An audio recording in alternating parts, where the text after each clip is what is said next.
This news cycle, man, this news cycle just keeps going faster and faster. I was about to report to you that Dr. Fauci has a new book coming up. This book was going to be called Expect the Unexpected, 10 Lessons on Truth, Service, and the Way Forward.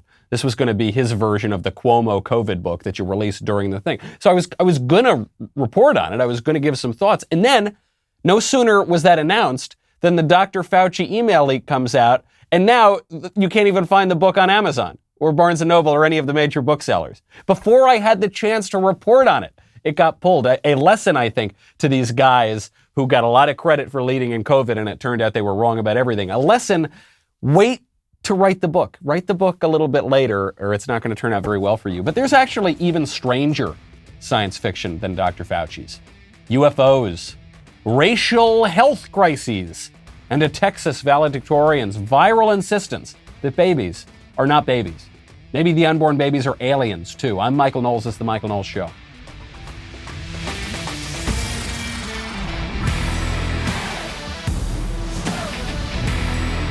Welcome back to the show. My favorite comment yesterday from Ross Studwell, who says, Michael, you should call your show the I Told You Show. But it's a good idea. I mean, I think we're going to have to rename the show the I Told You Show because this week and last week, and I guess the week before that, we have been proven time and time again, and you know how much it pains me to say this, to have been totally right from the very beginning. And it has been proven that the experts and the geniuses were totally wrong. And they called us conspiracy theorists and lunatics and idiots, and it turns out we were right. And it turns out we're actually right about things even beyond the coronavirus. It's hard. So much winning. But the problem is that's not so much winning because, yeah, you're right about everything and you're smarter than these lunatics. You know, you're getting these things more correct, but they've got all the political power. Well, when you want to defend yourself, one thing I would strongly recommend you check out Armored Republic. You know how important the Second Amendment is to the foundation of our country and how preparing yourself with body armor is increasingly important.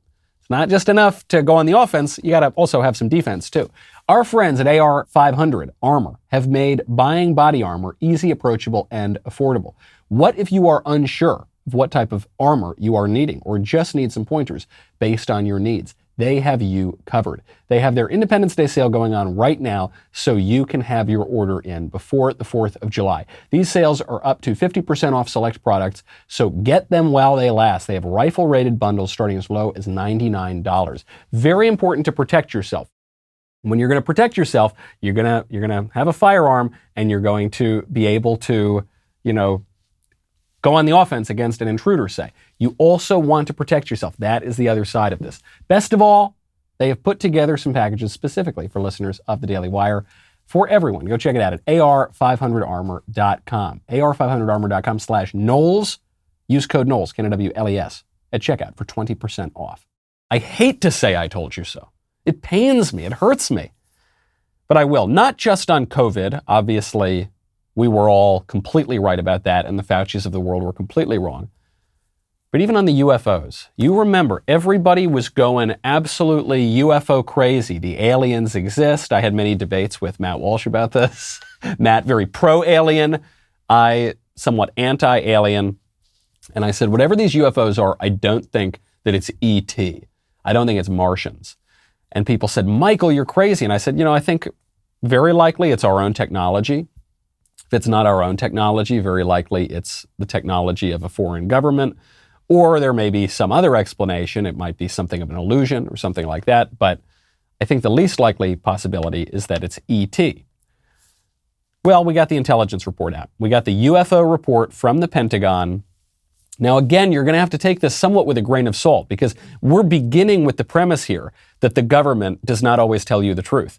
When I pointed out that this might just be our own technology, people responded to me and said, Michael, the federal government officials say it's not our own technology. And I said, right, and they would never lie to you, right?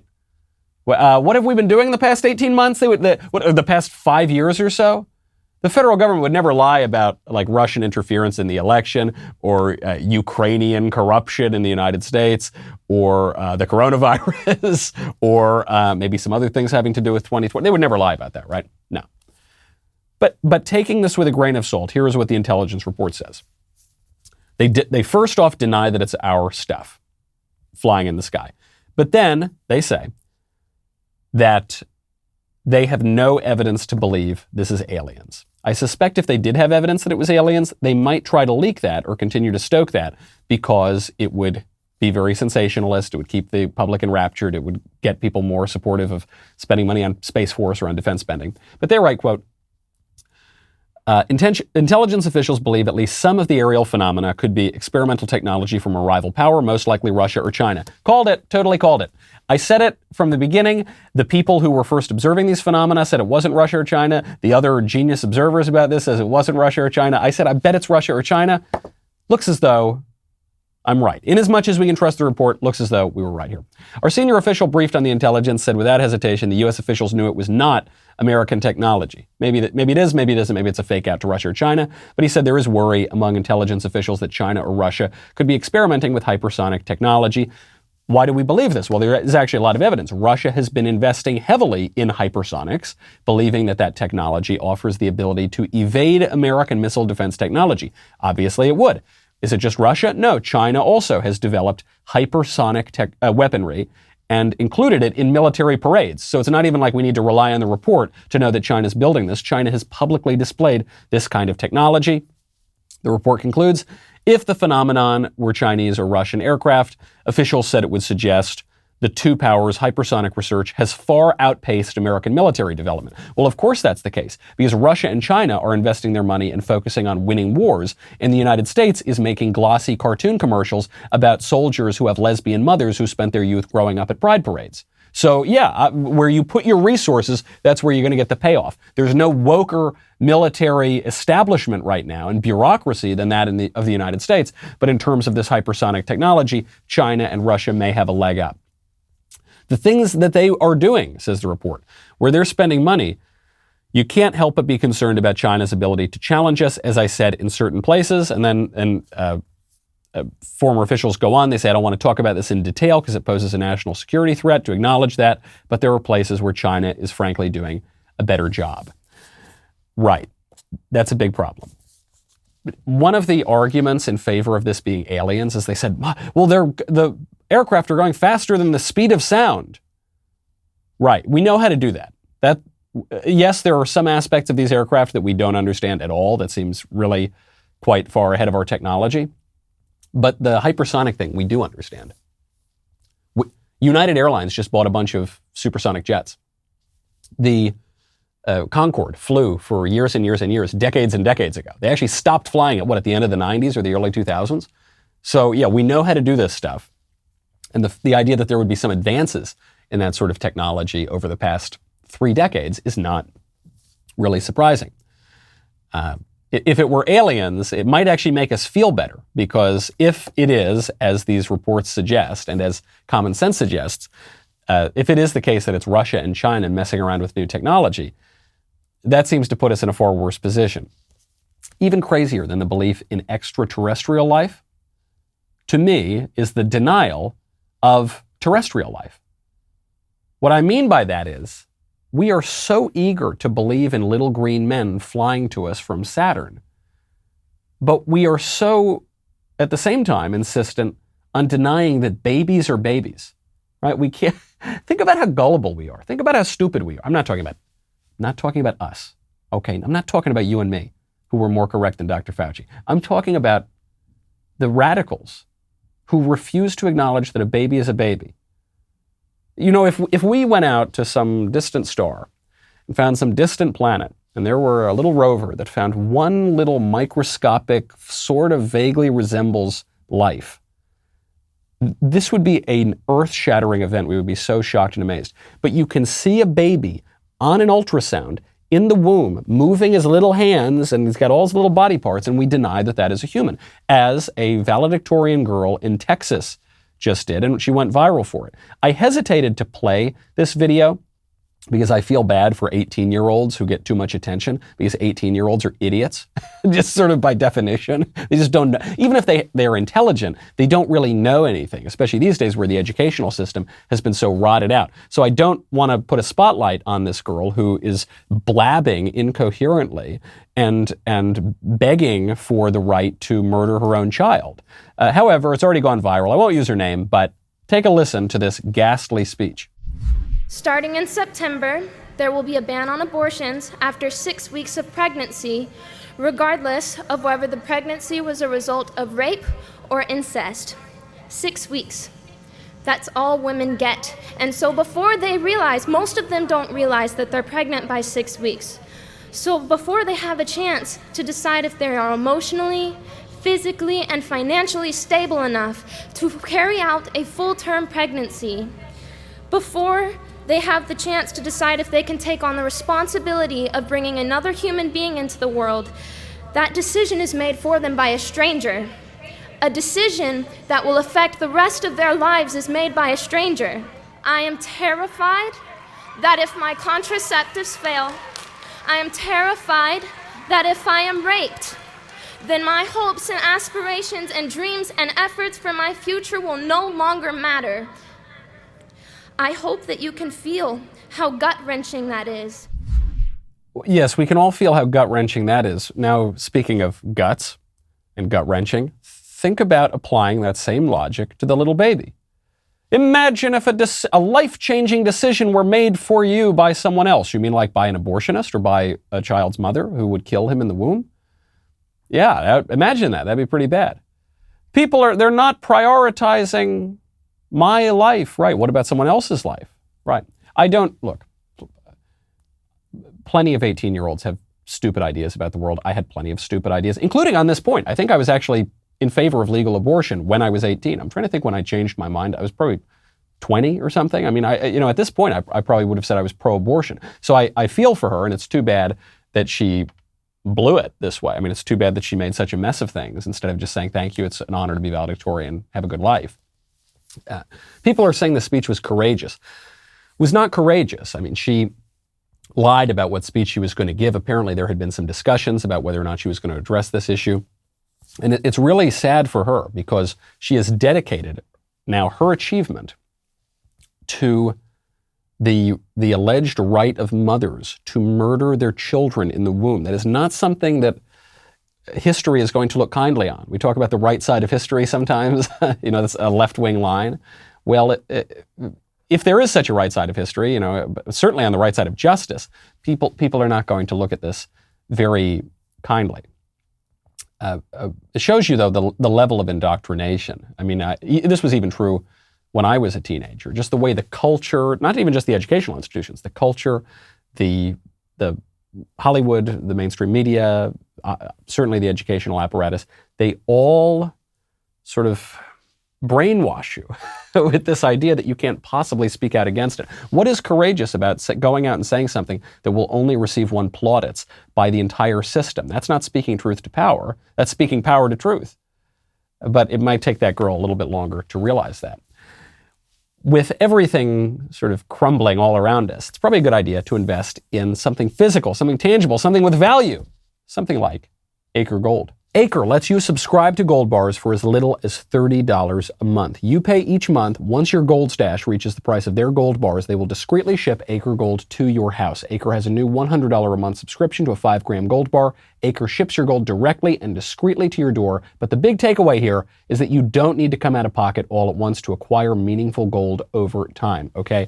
I know that gold costs more than $30. They've got this great system where you can really start to invest. I've always enjoyed investing in precious metals. It's also a good hedge when the economy and the political system is looking a little bit kooky. Visit getacregold.com/Knowles right now. Start investing in physical gold today. Make sure you go to this URL because Acre is giving away a gold bar. To qualify for the giveaway, tweet or post why you should be the recipient. Mention at @get_Acre. That is getacregold.com/Knowles, Knowles. Thank you, Acre Gold, for supporting the show. The valedictorian girl in Texas believes that her most cherished right is the fictional constitutional right to murder her baby.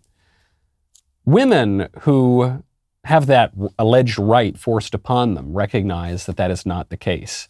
The AP, the Associated Press, recently spoke with the Uyghur exiles from China. The Uyghurs are this ethnic minority and religious minority in China. They're not treated very well by the Chinese government. A lot of people are not treated well by the Chinese government. So one of the more ghastly policies of the Chinese government is that of sterilization, forced sterilization, and forced abortion. So in particular, when there was the one-child policy, but also among populations that China is trying to kill off, like the Uyghurs, and even today, where Chinese citizens are allowed to have 2 to 3 babies.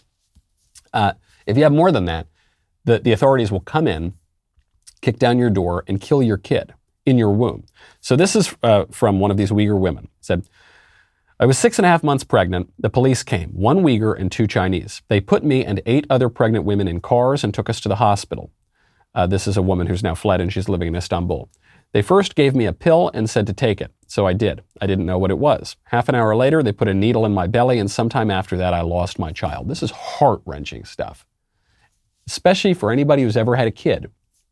You learn very quickly that the baby that you're holding in your hands is the same baby that was in the mother's belly. And when you have a child, when you're about to have a child, and you desire that child, and you don't have any desire to kill that child, you think of that child as a baby.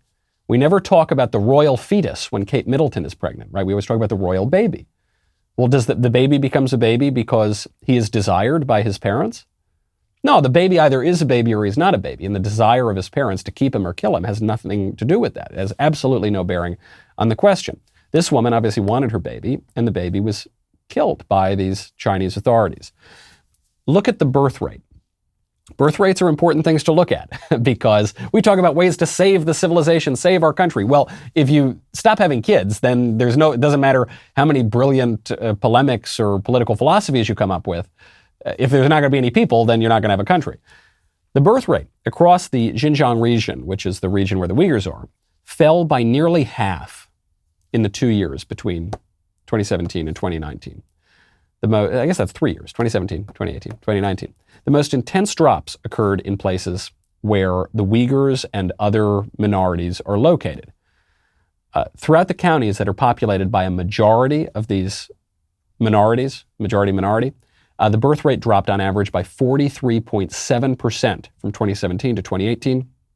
The birth rate in counties populated by 90% or more indigenous people dropped by 56.5% on average in the same year. If that is not a genocide, I don't know what is. But very sad for the Uyghur people. Obviously, it's a horrific thing being done by the Chinese government. The reason I bring it up is that the mechanism there, the mechanism of that genocide, is the exact same thing that leftists in America are claiming to be a sacred right. There is no difference in the act. What the CCP is doing to the Uyghurs and what this valedictorian in Texas is begging for and pleading for as her most cherished right, it's the exact same thing. The only difference is consent. Right? The Uyghurs are not consenting to this, and the leftists in America, I guess, sort of are, even though their free will is obviously compromised by vice and madness. There are other things in the world beyond consent. Consent is important, but there's also good and evil, right and wrong, true and false. If you are braying about what's being done to the Uyghurs by the Chinese government and you're clamoring for your right to kill your child through abortion, something has gone wrong. You're not seeing the situation for what it is. Now, this issue in China is not just a question of abortion, or human rights, or whatever the new term is to describe the universal aspect here. There's also a racial aspect, which is that the Chinese government, the Han Chinese, are attacking this other ethnic group in China, the Uyghurs. Obviously, racial issues are very often a dividing line in governments, and especially in the United States. That's sort of the main dividing line in America. It's the real weak spot that America's enemies over the years, notably the Soviet Union, but others, have tried to hit upon because it creates tension in the country. So one big racial question that's up right now is whether or not we will have reparations for slavery. You've heard this for the first time in a major presidential race. A huge number of the candidates are saying they support reparations for slavery. And even Joe Biden has supported a commission to talk about whether or not we should have reparations. So Don Lemon, will go half of Tweedledee Tweedledum on CNN, Don Lemon brings up this question of reparations. And Columbia professor John McWhorter, who is a liberal, but he's a little more reasonable as far as liberals go, he goes on the show and he says, Don, whether or not you want reparations or not, we've already had them. I'm a little wary of the idea that we should think of that as a microcosm for what should happen for Black America, not because I'm against reparations, but because reparations for Black America already happened starting in the late 60s. Affirmative action was reparations. People didn't use that word, but that's precisely what it was. The Community Reinvestment Act of 1977 that forced banks to invest in inner cities. Nobody makes a movie about that, but that was reparations. If affirmative action didn't help to turn Black America upside down, then why do we fight red tooth, claw, and nail whenever anybody threatens it? It created a huge Black middle class, and it created Black success of all kinds that wouldn't have happened without it. I think affirmative action was a great thing, but I do think that it was a reparation. I love this argument. I love the angle he's taking here, because he's saying, look, some kind of reparation is perhaps justified. And this was the opinion of basically everybody after the Civil War, right? They said 40 acres and a mule. That was going to be the promise, because you can't just say to a huge number of people, okay, you've got your freedom now, but you don't have any property and you don't really have many political rights, and you've got people who are really opposed to you having political rights, and okay, so it'll work out fine, right? No, it probably won't. Now, should we have reparations hundreds of years later? I think that argument's a little weaker. But to me, the cleverer argument is we've already had them. Of course we have. If affirmative action, if the racially focused welfare programs of the last 60 years in this country are not a reparation, then what the hell are they? What's the point of them? If they're not a reparation, get rid of them. If we're gonna do something else now, then we absolutely need to scrap all of those programs. If it's not a reparation, why do Black students get preferential treatment when they apply to college? Why are white students and Asian students put at a disadvantage? They have to score higher on the SAT, they have to get better grades, they have to do better than the Black students to get into the same colleges. That's a reparation. Well, okay, if it's a reparation, then we've already got it. But what this shows you, and this I think is the brilliance of McWhorter's argument here, he hasn't even come to this conclusion explicitly, but I think it's implied. One of the arguments against reparations is, what do you think is going to happen? We're going to, okay, $10 billion. There you go. That's the reparations. We're good now? It's all good? No more racial grievance? Of course not. It's never going to end. There's no end point to that. And the proof of this is we've already tried it, and there was no end point to it. Now, the left tries to lump everything in with these problems. The left actually views many aspects of our society, notably the criminal justice system, as just an extension of slavery and Jim Crow. AOC made this point. AOC believes that the prisons are basically sort of modern-day slavery, and she thinks it ought to be a very important goal of justice to reduce the prison population. If we want to reduce violent crime, if we want to reduce the number of people in our jails, the answer is to stop building more of them. The answer is to make sure that we actually build more hospitals, we pay organizers, we get people mental health care and overall health care, employment, etc. It's to support communities, not throw them away. So AOC wants to reduce the total prison population. There is crime all over this country. The cities are being burned down left and right. Do you believe that we need fewer people in prison or more people in prison? It seems to me we need more people. We have mass incarceration.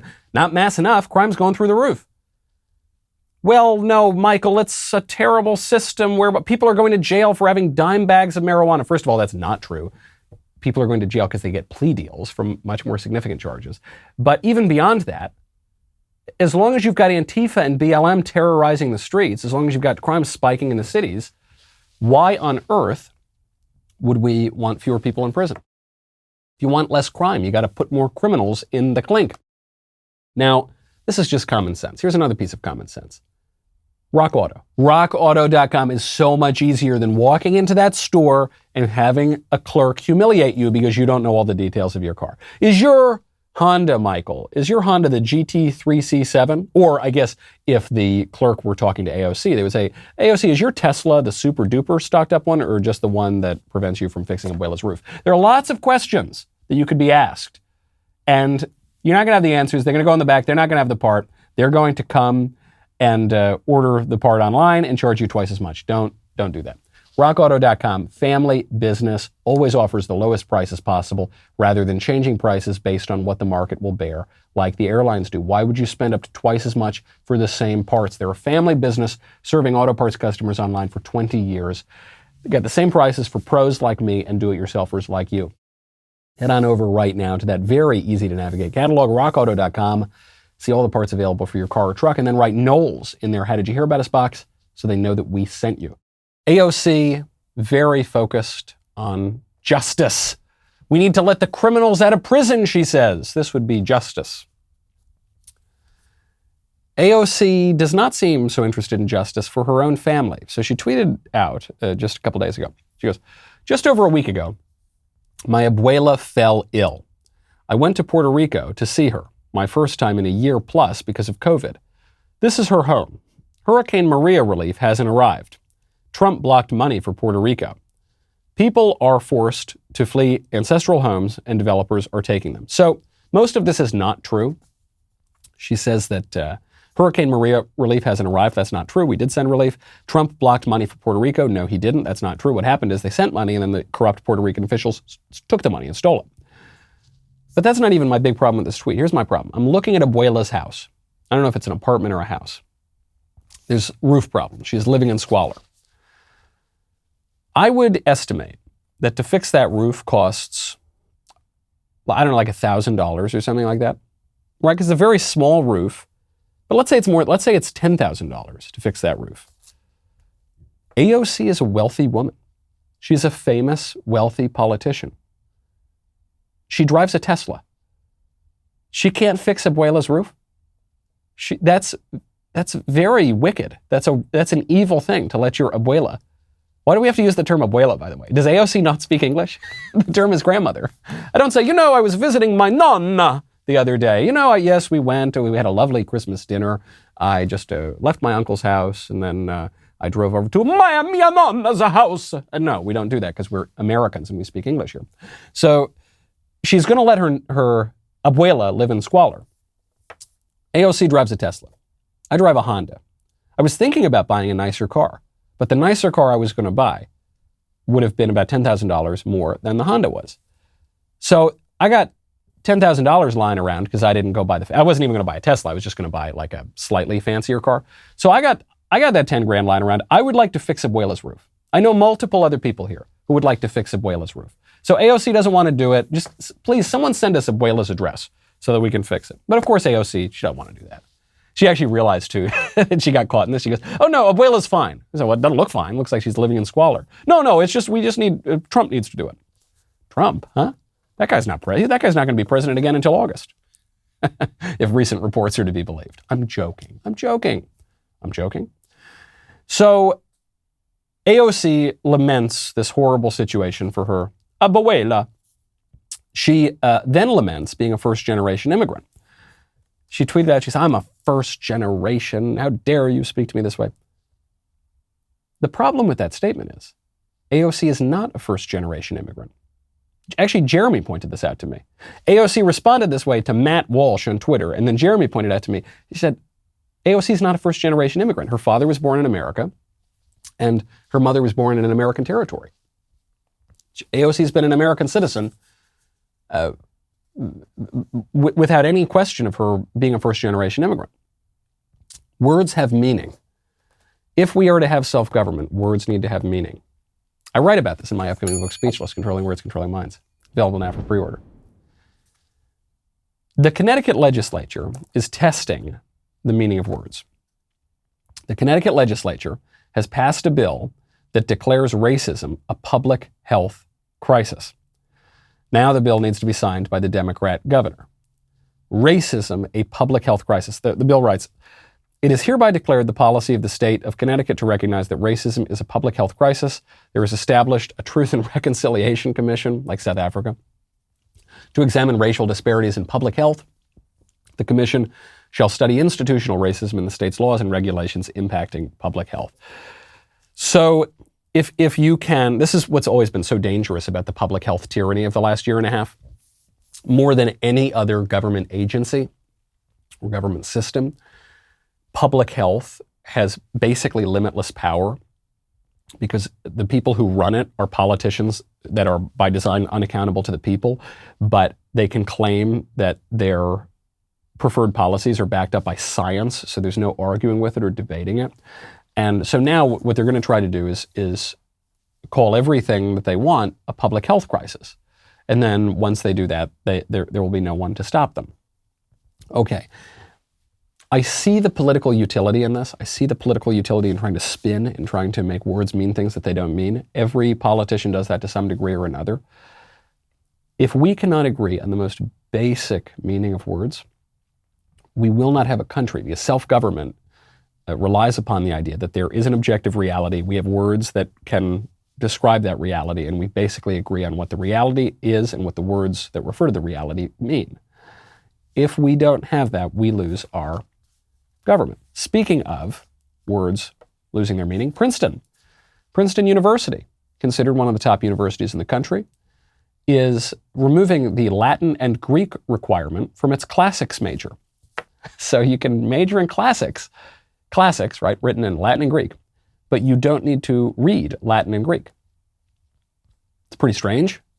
How are you going to read the classics? Usually you have to read some books at least to get a degree. Well, this is being reported by Ben Zeisloft at Campus Reform, who also writes for the Daily Wire. The university has changed that classics requirement and added a track in race and identity, which is just a silly ideological derivation of critical theory, and it's basically just a really easy track for stupid students to follow. When they added these critical theory sort of disciplines, and critical race theory is a derivation of that, it not only poisoned the American mind and the American university, but part of the reason it spread is because it's easy. You don't have to be very smart to get these kinds of majors. And so for students who were not doing very well, it just gave them an easy out so they could still graduate from university. What are we going to do about this sort of thing? Are we just going to say, well, academic freedom, well, Princeton, it's a private institution sort of, and so they can do whatever they want? I don't think so. The Texas GOP showing exactly what we ought to do. The Dallas Mavericks, run by that guy, Mark Cuban, that anti-American guy, Mark Cuban, who sucks up to China all the time.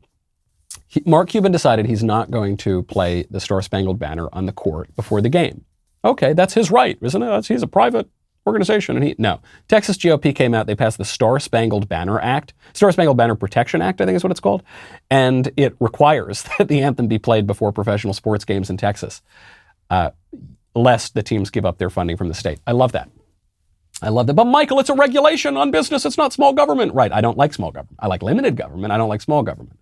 But it's a use of the political arm of the... Yes, that's good. I like it. When the people give us political power, I think we should use that political power. Use it justly, but we should use it. Yeah, I think that's good. But Michael, who cares? It's just the Star-Spangled Banner. Well, who cares? The left cares a lot. Maybe the left cares because the left realized that culture matters.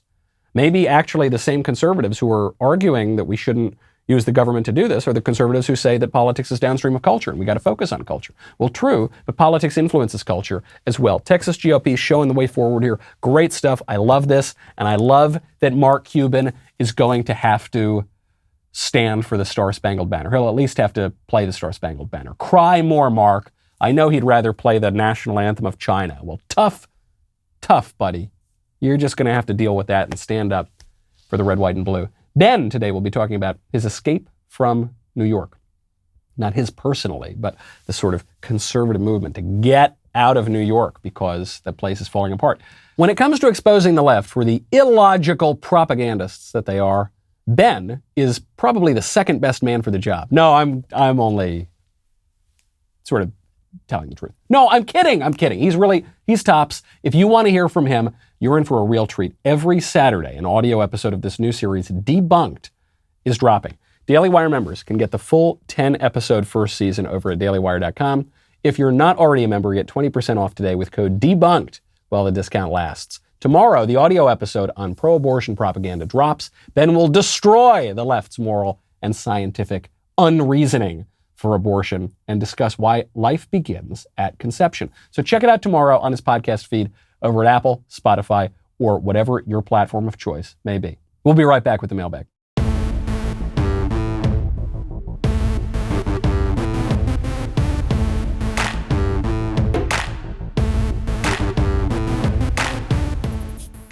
Welcome back to the mailbag. First question from Marie. Hey, Michael. I've recently had conversations with people about waiting until marriage to have sex.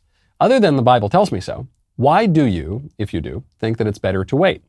A lot of people like to argue like cars, you should try it before you buy it, which seems like a valid point at face value. But I know there's more to it. Would love to hear your thoughts. Sincerely, minivan in the Peeps, Lambo on the streets. Whoa, baby. Oh my gosh, because it's a family show. Cut that out. Minivan to my Peeps. It's still very lurid. Yes, the analogy is true if you consider yourself an object to be ridden. Or if you consider yourself a human being, then I guess it doesn't hold as true. It's the same thing as why buy the cow when you can get the milk for free? Yes, that argument does make a pretty good point. And also, one does not want to compare oneself to a cow. Because you're a human being, you have dignity.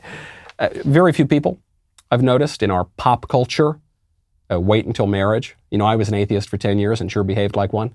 So I'm speaking, I guess, a little bit from experience here. The people I know who waited until marriage to have sex seem happier with their decision than the people who did not. Just speaking anecdotally, just from people I know, but there's a line in Glengarry Glen Ross, a terrific play by, what's his name? It's one of the great playwrights, David Mamet. In Glengarry Glen Ross, the Al Pacino character, Ricky Roma, says, "You regret the things you don't do. Hoo-ah." He doesn't have the hoo-ah. You regret the things you don't do. And a lot of people believe this. A liberal friend of mine said this the other day.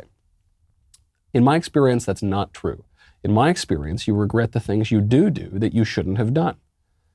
I don't regret many things that I didn't do. I've done a lot of things, I guess. But I certainly have many regrets about things that I did do. I shouldn't have said this. I shouldn't have acted in this way. I shouldn't have ignored this thing. I shouldn't have this or that and the other thing. We do have regrets about these things that we do. I think that your inclination here is that it's a good thing to wait until marriage, and that's something very special, and it's something that you won't be able to get back. You can, you move on. Plenty of people get married if they, had sex before marriage, probably the vast majority of people, but you can never get that back. So I would hold on to that thing. That's quite valuable, and I think that men will appreciate that. And I think that you will appreciate that. And I think that if your guy also hasn't had sex before marriage, if somehow that works out, then you'll have something really special because you'll share that together. From Victor. Hey, Mr. Knowles. I was listening to one of your All Accesses the other day, and I heard that you don't believe in the apparitions of Medjugorje. This is a Marian apparition that some Catholics believe in. They believe that Mary appeared at this place, Medjugorje.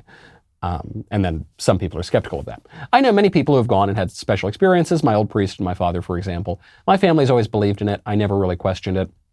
You're someone that I really respect because of your intelligence, and so I was wondering why you didn't believe in it. Also, what are your thoughts on Garanda Badal? I don't actually know how to pronounce this, but it's a Spanish apparition site, or alleged apparition site. Sincerely, Victor. Without going too in the weeds here, I believe that there have been miraculous apparitions, right? And notably, there was the apparitions at Fatima, which I believe in, about 100 years or so ago. I believe in the apparition of Our Lady of Guadalupe, which happened to Juan Diego here in the Americas. And I see the tilma of this miraculous image, and I believe that. I believe in lots of these things, but I'm not superstitious. I don't just believe in anything without any bit of evidence. I think sometimes people are confused. They think that religious people are the most superstitious people on earth. I think actually we're the least superstitious because we do apply rigor to these things, reason and faith working together. So when it comes to Medjugorje, I just noticed that unlike at Fatima, the alleged seers at Medjugorje did dedicate themselves to the church, did not become nuns or brothers or priests. They enriched themselves, and they bought really fancy homes, and they appear to have made very narrow, partisan, perhaps self-serving political claims, as though this were mentioned by the Our Lady, by the Blessed Virgin, who's referred to as Gospa in the Medjugorje apparition. In some cases, things that they're saying that the Gospa told them seem to contradict, or at least not be present in any sort of Christian tradition ever. So it just seems a little difficult to believe to me. And the length of time that this has gone on, the financial considerations here, the collaboration with the, at that time, ruling Communist Party in the area, I just don't buy it. I'm not saying it's not possible. I do not buy it. As for Garanda Badal, I don't know, but it seems more worthy of belief to me. And the position of the church is open on this, right? I mean, the church has not said this is worthy of belief. The Pope Francis recently opened some questions about Medjugorje, but we'll have to find out. As for me, I'm pretty skeptical. From Jillian. Hey, so I saw your show last week and was thinking about the mailbag question with the man whose wife got an abortion due to rape. I'm right now in a situation like that. Oh, it's terribly sorry to hear that. I was at a party about 2 months ago, didn't make the best decisions, and had some things happen non-consensually to me. Oh gosh, awful. It's making me a little less sure in my decision to get an abortion. I have one scheduled for next week. I wouldn't normally get an abortion because I wouldn't consensually make the decision to have sex before marriage. I feel like if I have this kid, I'm giving up my chances of finding a good man, given that I had my virginity stolen and had a kid consequently. I feel hopeless. Thank you for any advice that you would give. I'm terribly sorry that you find yourself in this situation where you had this terrible experience. Do not get the abortion. Listen to me, listen very closely. Do not get the abortion. You will regret it for the rest of your life. You will regret it every single day. Do not do it. It seems like the easy way out because you think if you get the abortion, then it's as if you never had this horrible experience, you never had a child, but it doesn't erase that. It just adds another evil to this evil that was perpetrated on you. And you won't be able to convince yourself otherwise. You won't be able to rationalize it. What you can do if you don't feel able to raise the child is give the baby up for adoption. There are 32 couples in the United States. The number changes a little bit. It's something like 32 couples in the United States for every baby that is put up for adoption. Do not do this. You will, both for the, do not do this because the act itself would be intrinsically evil and would be terrible for the baby, but for you, just for you, I know multiple people who have had multiple abortions for that matter, and it really wrecks them. Do not do this. I wish you the best of luck. I can pray for you.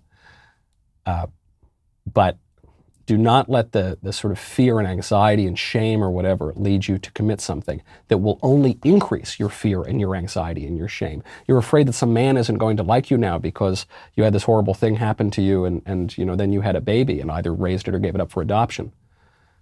First, I don't think a man is going to think that way, and not a good man anyway. But if you're worried about the opinion of the man, well, what about the opinion of the man if you go ahead and have the abortion?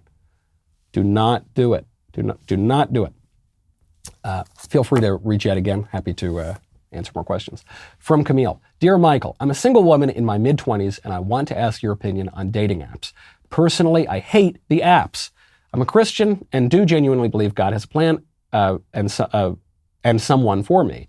But do I have to be on the apps to find them, or will God make it happen? Or is being on dating apps a God helps those who help themselves situation? Sincerely, dating mishap. Man, that's these signatures are getting much better. I never was on the apps. Just missed it. Sweet little Elise and I got back together before the apps came out, or before they were really popular, and so I never had to deal with that. Some people use the apps just to hook up. I guess a lot of people do that. Some people use the apps to find their spouses. I've been to multiple weddings of people who met on the dating apps. If you don't like the dating apps, I don't think you need to be on them, but you do need to men elsewhere. You do need to meet guys at the church or at the bar or at work or at some social circle or friend of a friend or set up on a blind date. So you got to do that. I suppose now the culture is such that people do generally meet on the apps. But yeah, I don't think I would have enjoyed being on the apps. There's something very, you're really putting yourself out there. I mean, it's just like everybody is putting out a classified ad. And so there's something kind of clinical about that. There's something that I don't particularly care for. But you know, people can meet and have great relationships and marriages out of it. So I don't think the apps are evil in themselves, but there are other options. The thing is, you can't use your aversion for the apps as an excuse not to date at all. You just need to, if you're not going to use the apps, you need to make sure that you say, hey, friend, set me up on a date with somebody. Hey, you know, local group that I'm a member of, let's hang out more often. Let's go to this dinner. Let's go to this bar. Let's go to this. Let's go to that. The other thing. From Michael. O princeps gloriosissime, Knowles. In today's episode, you spoke of January 6th in reference to the relatively small-scale riot that took place earlier this year. Might I suggest that we conservatives stop using the term January 6th to reference that event? I believe that in using that language to talk about that day, we are feeding the leftist attempt to cement in our minds their comparison to September 11th. By having us use that date as a reference point, they are controlling words and controlling minds. Instead, shouldn't we refer to it as the acts of destruction at the Capitol in January, or something else appropriately creative? What are your thoughts? Thanks for all that you do. A fellow Sicilian-American Catholic New Yorker named Michael. Wow, what a guy. You're totally right. I've sometimes used it, I hope I haven't used it too often in an earnest way. I sometimes will say in January 6th, you know, and on the insurrection.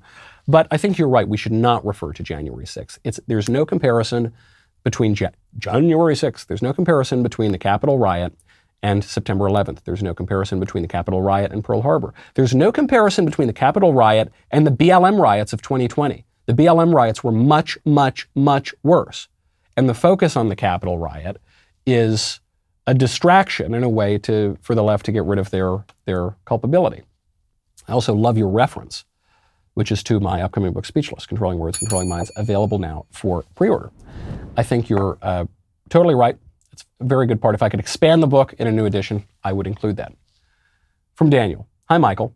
As a strong proponent of a justice-centered conception of self-government, such as that which is found in the Federalist 51, when Madison said, justice is the end of government, you've often stated that we shouldn't be afraid of using the power of government to regulate or even ban things that undermine the proper end of government. As a result, you've come under fire by many libertarian-leading neocons for seeming to be a proponent of, in their view, Catholic theocracy.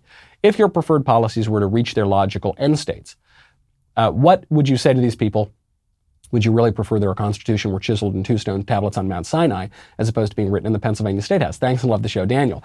No, it's not that I wish that our Constitution were totally different than it is, and we're a theocracy, and I just wish people would read the Constitution, read the Federalist, and read American history. Because my view, which is now being derided by the libertarians and the neocons as theocratic and authoritarian, my view is frankly more liberal than the view of the Founding Fathers. During the founding, at the time of ratification, the definition of a felony was that you would hang. You would hang for it, right? I'm not saying that we need to go that extreme in criminal justice. At the time of the founding, there were state-established churches. Different states actually had their own church establishments. I'm not going that far and saying we need to have these specific church establishments, because frankly, I don't like the ones they had. But what I am pointing out, and this is one of the things I talk about in my upcoming book, Speechless, Controlling Words, Controlling Minds, is that this sort of thing exists. The church always has some relationship to the state. Religion always has some relationship to government.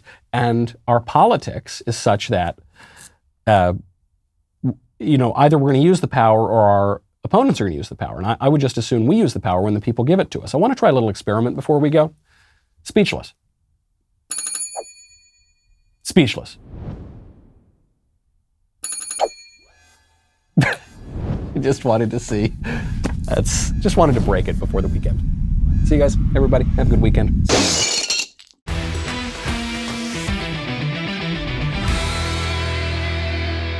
The Michael Knowles Show is produced by Ben Davies. Executive producer, Jeremy Boring. Our technical director is Austin Stevens. Supervising producers, Mathis Glover and Robert Sterling. Production manager, Pavel Vidovsky. Editor and associate producer, Danny D'Amico. Audio mixer, Mike Coromina. Hair and makeup by Nika Geneva. And production coordinator, McKenna Waters. The Michael Knowles Show is a Daily Wire production. Copyright Daily Wire 2021. Hey everybody, this is Andrew Klavan, host of The Andrew Klavan Show. You know, some people are depressed because the Republic is collapsing, the end of days is approaching, and the moon's turned to blood. But on The Andrew Klavan Show, that's where the fun just gets started. So come on over to The Andrew Klavan Show and laugh your way through the fall of the Republic with me, Andrew Klavan.